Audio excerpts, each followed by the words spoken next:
전도서 7장 8절에서 14절 말씀입니다. 8절에서 14절 말씀 같이 읽겠습니다. 일의 끝이 시작보다 낫고 참는 마음이 교만한 마음보다 나으니 급한 마음으로 노를 바라지 말라. 노는 우매한 자들의 품에 머무름이니라. 옛날이 오늘보다 나은 것이 어찌미냐 하지 말라. 이렇게 묻는 것은 지혜가 아니니라. 지혜는 유산같이 아름답고 햇빛을 보는 자에게 유익이 되도다. 지혜는 그늘 아래 있음은 돈의 그늘 아래 있음과 같으니 지혜에 관한 지식이 더 유익함은 지혜가 그 지혜에 있는 자를 살리기 때문이니라. 하나님께서 행하시는 일을 보라. 하나님께서 굽게 하신 것을 누가 능히 곧게 하겠느냐. 형통한 날에는 기뻐하고 곤고한 날에는 되돌아보아라. 이 두 가지를 하나님이 병행하게 하사 사람이 그의 장래일을 능히 헤아려 알지 못하게 하셨느니라. 아멘. 할렐루야. 오늘 재물보다 가치 있는 지혜, 이런 제목으로 말씀을 나눠보고자 합니다. 우리가 토요일은 새벽 기도회를 하지 않아서 내일 이종변 집사님 생일입니다. 오늘 미리 축하해 주시고 또 기억하셨다가 내일 축복해 주시기를 바랍니다. 오늘 8절 말씀해 보니까 그렇게 말을 합니다. 일의 끝이 시작보다 낫고 참는 마음이 교만한 마음보다 낫다 말합니다. 그러니까 이 얘기는 우리가 아는 것처럼 일을 시작하는 것도 중요하지만 마무리를 하는 것도 중요하다. 근데 그 마무리가 대충 그럭저럭 하는 게 아니라 잘 마무리하는 게 중요하다 하는 말씀이죠. 그러면서 참는 마음이 교만한 마음보다 낫다 이렇게 말합니다. 참는 마음이 뭘까요? 이 참는 마음이라는 그 말의 의미는 그런 겁니다. 내가 하나님의 뜻과 하나님의 섭리를 거역하지 않고 그래서 순종하면서 하나님이 행하시는 결과를 기다리는 것, 이게 참는 마음입니다. 그러니까 우리가 흔히 생각하는 속이 열불이 나고 속이 상하고 분노가 치밀어 오르는데 참는 이런 참음이 아니라 하나님의 뜻과 섭리가 있음을 믿고 그래서 반발하거나 또 거역하지 않고 하나님의 뜻에 순종하며 하나님이 행하시는 결과를 기다리는 것이다 하는 거예요. 그래서 하나님께서는 그러한 그 마음으로, 그렇지 않은 마음은 교만한 마음이라는 거죠. 그러면 참는 마음으로 하나님께서 행하시는 때를 기다려라 이렇게 말씀을 하는 것입니다. 오늘 저 여러분들이 어떤 일을 행하고 어떤 일을 마무리하든 그 과정 속에서 하나님께서 섭리하심을 믿고 인내함으로 그 결과를 기다리는 그런 한 날이 되시기를 주의 이름으로 축복합니다. 9절 말씀 같이 다시 읽어보겠습니다. 급한 마음으로 노를 바라지 말라. 노는 우매한 자들의 품에 머무름이니라. 노라고 하는 건 우리가 생각하는 그런 의미의 노, 화, 분노 이런 것들입니다. 그런 것들을 유발하는 게 뭐냐 하는 거예요. 급한 마음이라고 하는 겁니다. 분노를 유발하는 결정적인 원인은 뭐냐? 급한 마음이다 하는 거예요. 그러면은 그 분노는 도대체 뭐냐 하는 거예요. 내 뜻대로 되지 않기 때문에 하나님 앞에 불평하면서 하나님을 대적하고 하나님을 거역하는 어리석은 행위, 그거를 분노, 노라고 말합니다. 그러니까 오늘 이 말씀은 인생들에게 분노는 누구에게나 다 찾아올 수 있다는 거예요. 많은 사람들이 그런 생각을 하죠. 저분은 사람이 참 좋으셔갖고 화를 안 내신다고, 그건 착각하는 거예요. 그 사람이 화를 안 내는 게 아니라 안 내는 척 하는 거예요.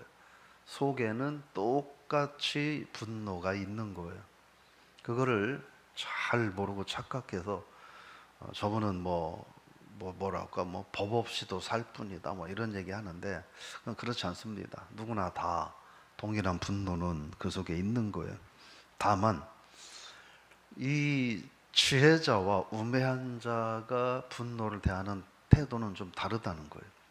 지혜자나 우매한 자나 분노는 동일하게 다 찾아오는데, 우매자는 분노가 오래도록 그 마음속에 머물게 한다는 거예요. 근데 지혜자는 분노가 오기는 오지만 그 마음속에 오래도록 머물지 않게 한다는 거예요. 이거를 착각하면 안 돼요. 순간 습관적으로 그냥 아무 때나 조금만 눈에 거슬리면 욱욱하고 화를 내고, 그러면서 나는 그때뿐이라고. 그건 아닌 거예요. 그거는 잘못된 거예요. 나는 금방 잊어먹는다고. 자기만 금방 잊어먹지. 함부로 행동하고 함부로 말하고 이러면서 자기는 또 잊어먹는다고. 그건 잘못된 거예요. 자기만 잊어먹는 거지, 그런 무례한 행동을 당한 사람들은 잊어먹지 않는 거예요. 그래서 지혜자 우매자의 차이는 뭐냐 하는 거예요. 동일하게 분노로 생길 수 있지만 우매자는 그걸 오래도록 머물고 있는데, 갖고 있는데, 지혜자는 그게 오래도록 머물지 않도록 한다는 거예요. 그래서 에베소서 4장 26절 말씀에 뭐라고 말하냐면, 분을 내어도 죄를 짓지 말라. 그러니까 분을 낼 수 있다는 거예요. 모든 사람이 분노를 표출할 수 있다는 거예요. 화 안 내고 화가 나지 않는 그런 성인은 없어요. 저분은 성자 같다고.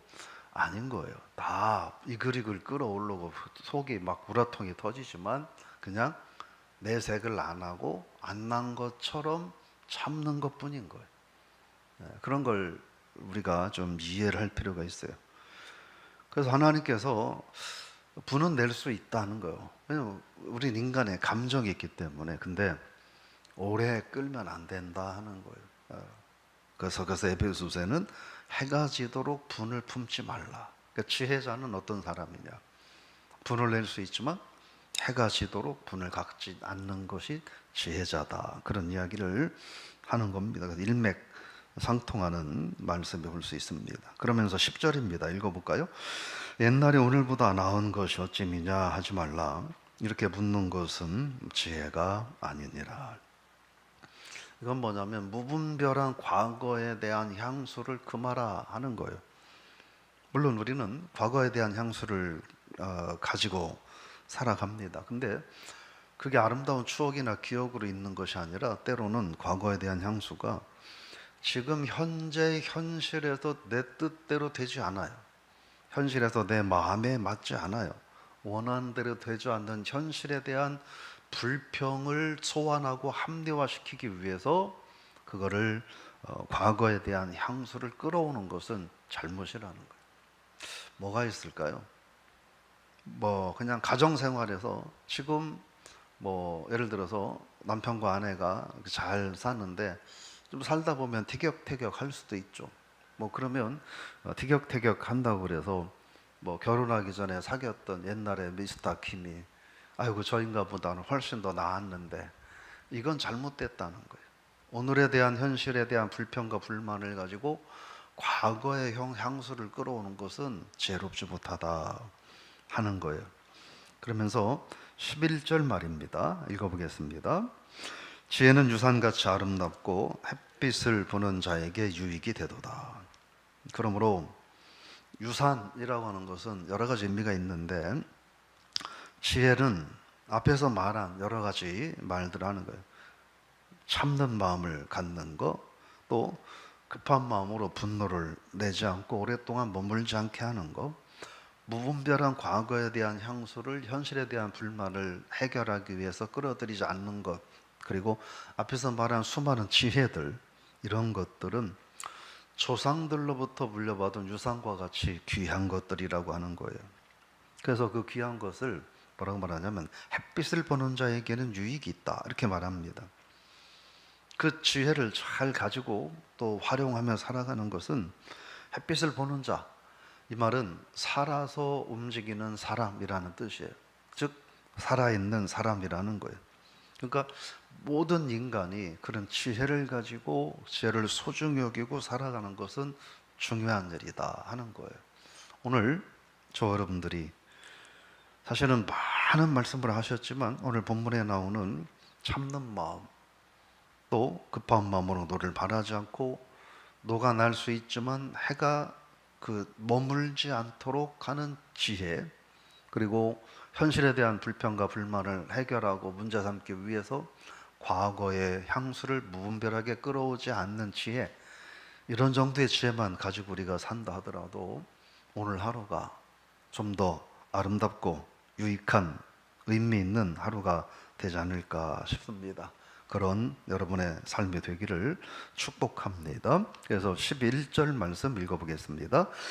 지혜의 그늘 아래 있음은 돈의 그늘 아래 있음과 같으나 지혜에 관한 지식이 더 유익함은 지혜가 그 지혜 있는 자를 살리기 때문이니라. 지혜가 인간이 가장 귀하게 여기는 재물보다 더 가치가 있다, 그런 말입니다. 그러므로 진정으로 가치 있는 삶이 뭐냐 하는 것이죠. 그건 하나님을 신뢰함으로 하나님께서 주시는 지혜를 통하여 살아가는 것이라는 것. 분명 세상에서 돈도 현실적으로 필요한 것들이지만, 그래서 지혜는 물질보다 더 귀한 것이다, 가치 있는 것이다, 이렇게 말씀을 하는 것이죠. 그러면서 우리가 한번 13절 말씀을 읽어볼 필요가 있습니다. 하나님께서 행하시는 일을 보라. 하나님께서 굽게 하신 것을 누가 능히 곱게 하겠느냐. 하나님의 행하심을 거역하지 않고 순종하며 살아가는 것이 지혜라고 말씀을 드렸습니다. 근데 그렇지 않고 불평하는 자들에게 말씀하시는 거예요. 네가 하는 불평이 정말 타당하고 정당하고 옳은지 다시 한번 생각해 봐라 하는 말씀이에요. 그 말은 하나님의 뜻을 거역하고 원망 불평하는 것보다 하나님의 뜻에 순종하며 사는 것이 참 지혜고 행복이다 라고 말을 하는 거예요. 그러면서 뭐라고 말해요? 하나님이 굽게 한 것을 누가 능히 곧게 하겠느냐. 하나님이 굽게 했다고 하는 것은 뭘까요? 이 세상을 살아가면서 우리가 대하는, 접하게 되는 여러 가지 삶의 문제들, 시련들, 또는 뭐 거기에는 좋은 일들도 있고 굳은 일들도 포함되겠죠. 그런 것들을 의미합니다. 그런 모든 것들을 우리가 의도적으로 피하려고 하거나 그 속에 있는 하나님의 섭리를 보려고 하지 않고 원망과 불평하는 것은 합당하지 못하다 하는 말씀이에요. 그러면서 14절에서 이렇게 말합니다. 읽어보겠습니다. 형통한 날에는 기뻐하고 곤고한 날에는 되돌아보아라. 이 두 가지를 하나님이 병행하게 하사 사람이 그의 장래일을 능히 헤아려 알지 못하게 하셨느니라. 형통한 날, 곤고한 날이라고 말합니다. 그래서 이 형통한 날만 또는 곤고한 날만이 아니라 좋은 날, 그렇지 않은 때에 항상 하나님을 되돌아보라는 거예요. 그래서 좋은 일 있을 때도 하나님을 되돌아보는 기회로 삼고, 그렇지 않은 상황이 생길 때도 하나님을 되돌아보라는 거예요. 즉, 인생은 어차피 슬픔과 기쁨이 반복 교차될 수밖에 없는데, 그 슬픔과 기쁨이 반복 교차되는 인생 속에서 항상 하나님을 기억하고 살아라. 그것이 지혜다라는 거예요. 그 얘기는 그만큼 인간은 유한하다, 그만큼 인간은 전능하신 하나님의 주권을 바라봐야 한다, 그런 뜻입니다. 그러면서 그 14절 끝에 보면 사람이 그 장래일을 능히 헤아려 알지 못하게 하셨느니라, 이렇게 말합니다. 이 얘기는 하나님께서 우리에게 미래의 일을 숨기셨다라고 하는 거예요. 미래의 일을 숨기셨다. 왜일까 하는 거죠. 그렇지 않으면 하나님 우리에게 미래의 일을 그냥 다 열어놓으셨다면, 미래의 일을 다 열어놓으셨다. 내일 어떤 일을 생기고 어떤 일을 하고 10년 후에 무슨 일이 생기고 그걸 우리가 다 알고 산다면 어떨까요? 우리는 아마 하나님이 필요 없을 거예요. 그렇잖아요. 내일 저런 일이 생길 것 같으면 오늘 미리 대처하고 10년 후에 무슨 일이 생기면 미리 그걸 다 만들어 놓고 해결하고 이렇게 갈 거니까 우리에게는 하나님이 필요 없을 거예요. 하나님께서 오늘 그 말씀을 하는 거예요. 사람들에게 내가 미래의 일을 알지 못하도록 한 것은, 그러나 좋은 일이든 나쁜 일이든 앞에 말씀처럼 하나님의 주권과 섭리가 다 있다는 거예요. 그런데 그 인간들에게 미래를 알지 못하도록 숨긴 것은 뭐냐 하는 거예요. 그것은 항상 자신을 돌아보고 하나님을 신뢰하고 하나님의 주권과 섭리를 순종하도록, 그래서 하루하루를 하나님을 의지하며 성실하게 살아가도록 하기 위함이다 라는 말씀인 것이죠. 그래서 우리는 오늘 우리에게 내일의 일을 보이지 않는 하나님에 대하여 원망하고 불평할 일이 아니라, 그게 하나님, 나는 오늘 내일 일을 알 수 없습니다. 1시간 후에도 무슨 일이 생길 줄을 나는 모릅니다. 그러니 하나님께서 나와 함께 하시고 하나님께서 주권과 섭리로 저를 인도하여 주옵소서. 저는 하루 한순간도 하나님 없이는 살 수 없습니다 라고 하나님을 의지하는 것이, 그게 진정한 지혜라는 거예요. 정리해보면 범사를 하나님의 섭리 안에서 시작하고 마무리하는 것이 지혜다 하는 거예요. 그것은 하나님의 섭리를 믿고 의지하는 삶을 통해서만 가능하고, 우리들의 모든 삶에는 하나님의 주권과 계획과 섭리가 있음을 믿고, 우리들의 삶에 일어나는 순간순간의 일들에 대하여 일희 일비, 좋으면 아하, 또 나쁘면 엥 하지 말고, 우리는 항상 좋을 때나 슬플 때나 하나님의 섭리를 믿고 하나님을 의지하며 사는 것이, 일희일비하지 않는 것이 진정한 지혜의 삶이다. 그것이 물질보다 더 가치 있는 삶이다 하는 것이고, 그러므로 일상의 삶을 통해서 하나님을 기억하고 하나님을 의식하고 살아가는 삶이 지혜다 하는 거예요. 오늘 하루 저 여러분들이 하나님 앞에 지혜로운, 세상의 그 무엇보다도, 세상의 어떤 것보다도, 오히려 물질이나 세상의 명예 권세보다도 더 귀한 것은 지혜인데, 그 지혜는 뭐냐? 하나님의 주권과 섭리를 인정하며 순종하며 살아가는 것이다 하는 것입니다. 오늘 하루 저 여러분들에게 앞으로 1시간 후에 우리에게 무슨 일이 일어날지 아무도 모르잖아요. 그래서 우리는 하나님을 신뢰하고 하나님께서 나와 함께 하심을 믿고, 한순간도 하나님을 떠나면 안 된다는 사실을 기억하고 하나님과 함께 살아가는 참 지혜, 그 삶이 재물보다 가치 있고 우리에게 복이 되는 오늘 하루가 되시기를 주의 이름으로 부탁을 드리며 축복합니다. 하나님 아버지, 오늘 새벽에도 하나님 앞에 하루의 첫 시간을 드리며 기도합니다. 성도들 한 분 한 분 모두가 다 주어진 환경과 형편이 있을진데, 힘들고 어려운 상황 속에서도 뭔가 하나님의 뜻이 있을 거다라는 그런 믿음을 가지고 원망하거나 불평하지 않고, 무분별한 과거의 형수를 소환하지 않고 하나님 앞에 감사하며, 힘들 때도 있지만 그러나 이 가운데도 하나님의 뜻이 있을 것이다, 좋은 날에는 이것을 통해 하나님이 계획하는 일이 있을 것이다, 언제나 하나님을 의식하고 살아가는 우리가 되게 하여 주옵소서. 그래서 지혜가 재물보다 가치가 있고, 항상 하나님 나와 함께 하심을 기억하고 하나님 말씀에 순종하며 살아가는 것이 가장 복된 삶임을 기억하고 오늘 하루를 살게 하여 주옵소서. 하나님보다 세상 물질이 더 중요하다고 여기지 않게 하옵소서. 하나님보다 세상의 건강이 더 중요하지 않다고 여기는 삶이 되지 않게 하옵소서. 모든 것들이 필요하나, 그러나 하나님이 가장 우리에게 필요하다, 나는 하나님 없이는 살 수 없다, 이 고백이 나의 고백, 우리의 고백 되게 하여 주옵소서. 이 고백을 할 수 없도록 우리의 삶을 뒤흔들고 우리를 방해하는 모든 사단의 세력들은 예수의 이름으로 물리쳐 주시옵소서. 오늘 하루 주님의 은혜 안에 승리하는 복된 삶 되게 하여 주옵소서. 예수님의 이름으로 축복하며 기도드리옵나이다. 아멘.